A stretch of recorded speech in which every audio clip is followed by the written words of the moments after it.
ይቺ ልጅ ዛሬ ምን ነው ቆየች? በጣም እኮ ነው የሚገርመው። ውርዬ በጣም ነው የምትቆየው። ልጆች እኔ እሷን እየጠበቅኩ እኮ ረጅም ሰዓት እዚህ ቆየው። ሃለ ሃለ ሃለ ሃለ ውሻ ልጆች እንዴት ናችሁ? እኔ በጣም ደህና ነኝ። ምነው ውሻ ኩርፋል እንዴ? አንቺ ምን ሆንሽ? እስካሁን የቆየሽው እንዴ? ልጆች እንደሚጠብቁን ረስተሽው ነው እንዴ? መንገድ ላይ ነበርኩ፣ እየመጣሁ እኮ ነበር። ውሻ እርግጠኛ ነኝ መንገድ ላይ ወሬ እያየሽ ነው የመጣሽው። ውሻ ደግሞ እና ወሬ ላላይልህ ነው። አየሽ አይደል? ለዚህ ነው እኮ እስካሁን ያረፈድሽው። ውሻ ደግሞ አንተ ወሬ ማታይ እኮ ነው የምትመስለው። ተይ ልጆች፣ ሁልጊዜ ትምህርት ቤት ስንሄድ እንደዚህ ነው እያረፈደች የምትመጣው።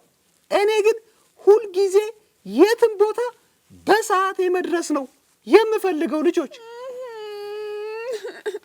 እና አርፋጅ ነሽ እያልከኝ ነው? ውሻ ልጆችን አርፋጅ ነኝ እንዴ? አዎ አይደል ልጆች? ውሻ በቃ አላረፍድም። ከዚህ በኋላ ሰዓቴን በአግባቡ እጠቀማለሁ። አንተ ስቀጥረኝ ቶሎ እመጣለሁ። ትምህርት ቤትም ስንሄድ አላረፍድብህም። እሺ ውሻ? በጣም ጎበዝ ውርዬ። እንግዲህ ልጆችን በሰዓታቸው የትም ቦታ መድረስ መቻል አለባቸው። ትምህርት ላይ ካረፈዱ አስተማሪ ይረብሻሉ፣ ተማሪዎችን ይረብሻሉ። በዚህም የትምህርት ማስተማር ሂደቱን ስለሚያውቁ ለሰውም ጠንቅ ነው የሚሆኑት። እንደዚህ ላለመሆን ደግሞ በሰዓት መድረስ ዋናው አዋጭ ነገር ነው።